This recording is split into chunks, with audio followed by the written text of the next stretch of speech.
how to do figure eight. So when I dance with you, I dance with many people. So always notice the figure eight is not very clear. So it's in your hip. Find your hip bone and learn to direct your hip bone diagonally forward. So this will be very good exercise.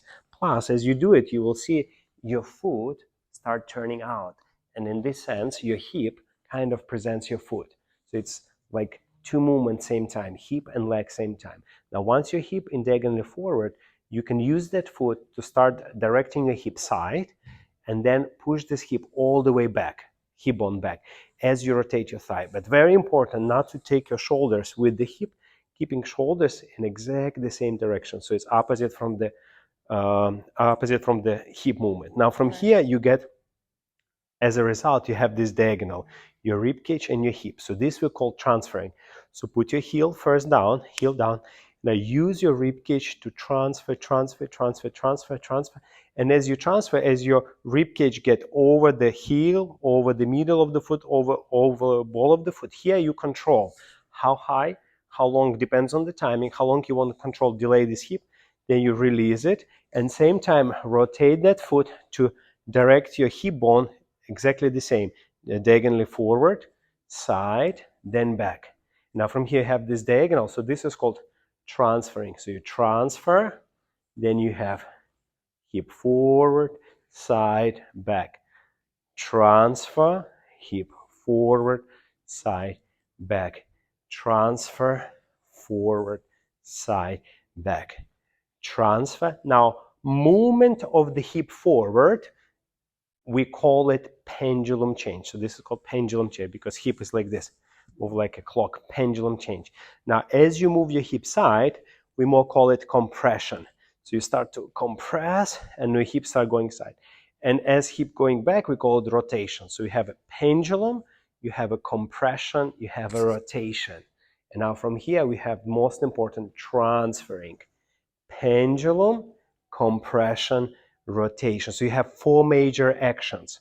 So you have a transferring action, you have a pendulum action, you have a compression, you have a rotation. Transfer, pendulum, compression, rotation. Now again, every of this section are very, you can study it separate. How to transfer? You can transfer slowly with the delayed hip, or you can transfer a little bit faster, release the hip, let that hip get a little bit faster over the leg. So say when you do round bound, count 4-1, you want to delay that hip, go 4 and 1 and. If you're doing cha-cha on count 1, you want to transfer, change pendulum much faster. Then you have a compression, rotation. Transfer, pendulum, compression, rotation. Transfer, pendulum, compression. So in a way, figure 8 will be a result of these four actions. Now, if we talk about rumba, we're doing quick, quick, slow. Here, you're not going to lift your feet. You're going to go pendulum, compression, rotation, partial transfer, pendulum, compression, rotation. And then the last one, you're going to really transfer a lot. Pendulum, compression, rotation. So 2 feet on the floor. 2 and 30, and now 4-1. And 2 and 30, and 4-1. And 2 and 30, and 4-1. And on 4-1 is recommended to add a little bit flexible arm style to create a little bit more continuity in the music. Yes, and then on 2-3, better keep arm here. 3 and 4 and 1 and 2 and 30 and 4 and 1 and. Now for the man, as you dance, you want to more focus on the transferring with your ribcage movement. For the lady, you want to focus more on the pendulum, compression, rotation, especially that pendulum. So more accentuated hip motion. So you have two different versions. So for the man, we look more like this: quick, quick, and slow, quick, quick, slow. For the ladies, we look more hip and hip, more about the hip action, hip and hip. But we can play with that. It's up to your interpretation. Very good.